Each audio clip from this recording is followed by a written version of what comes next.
सकाळी 11 वाजता नंतरही MSCBच्या नारगावंडी कार्यालयात शुकशुकाट।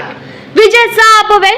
कुठलाच अधिकारी कार्यालयात उपस्थित नसताना कार्यालयातील फॅन ट्यूबलाइट सर्रास सुरू। जनतेला वीज बचत करण्याचा उपदेश देणारा वीज विभागाकडूनच नियमांचे उल्लंघन। धामणगाव रेल्वेवरून नारगावंडी येथे गेलेल्या विद्युत विभागाच्या कार्यालयातून एक धक्कादायक बाब उघड झाली आहे। येथे 11 वाजता नंतरही कार्यालयीन कर्मचारी आणि अधिकारी कार्यालयात उपस्थित होत नसल्याचे समोर आले आहे। आमचे प्रतिनिधी या कार्यालयात सकाळी 11:06 कंप्लेंट देण्यास गेले असता येथे 2 महिला शिपाई वगळता अन्य कुठलाच अधिकारी उपस्थित नव्हता।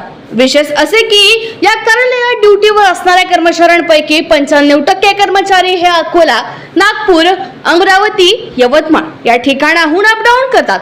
त्यामुळे ते कार्यालयीन वेळेत कधीही कार्यालयात हजर होऊ शकत नाही। शिवाय संध्याकाळी देखील कार्यालय सुटायच्या आधीच त्यांना सोयीच्या असलेल्या ट्रेनने निघून जातात।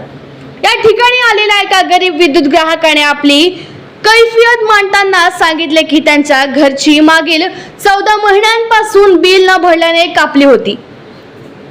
त्यामुळे जुळवाजुळव करून 8,500 रुपये भरले, परंतु यानंतरही त्यांच्या घरी मीटर बसवले नाही।